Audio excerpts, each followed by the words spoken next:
And Jason Marczak joins me from Mexico City as well. He's the director of the Adrienne Arsht Latin America Center at the Atlantic Council. Thanks so much for joining us, Jason.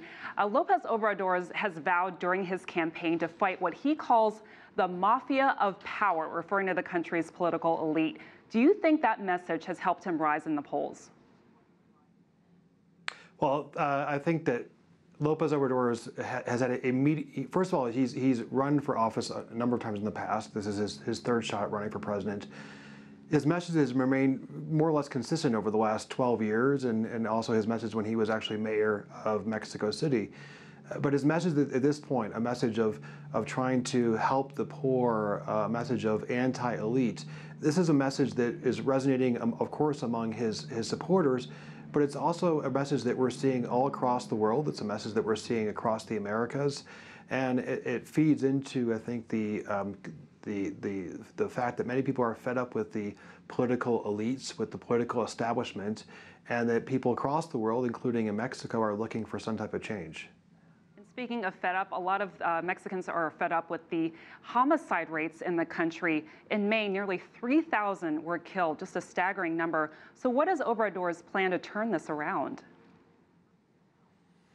Well, you know, not only has there been the homicide rates that you just mentioned, but also one of the incredibly tragic things about this election thus far have been the number of political leaders that have been killed during the campaign, 120 or so political leaders, journalists as well. And so these have to be issues that are addressed. The AMLO campaign has thought that the real key here is not just fighting with the military and with the police, but also putting in place mechanisms to actually allow people to have different type of alternatives, social development, better education, and creating better opportunities for Mexican youth so that they are not forced to have to enter into criminal networks to be able to support themselves. And Jason, let's turn to foreign policy. What might an Obrador's presidency mean for U.S.-Mexico relations? We know that that's already been tense over issues like immigration and that proposed border wall.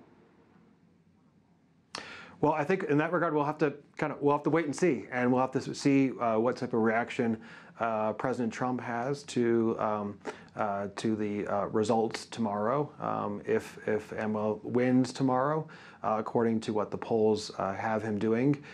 The key will be whether there's an opportunity to use that moment of a new president, a new Mexican president.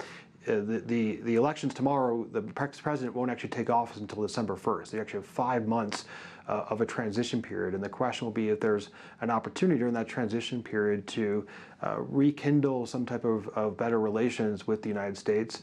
But I think, you know, AMLO is also a nationalist. He fervently believes in Mexico and Mexico's destiny.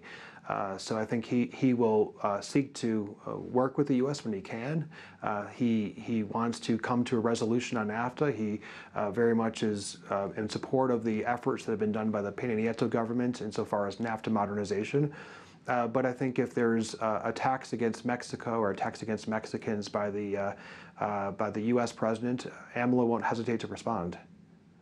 Okay, a lot at stake. Jason Marczak with the Atlantic Council. Thank you so much for joining us from Mexico City.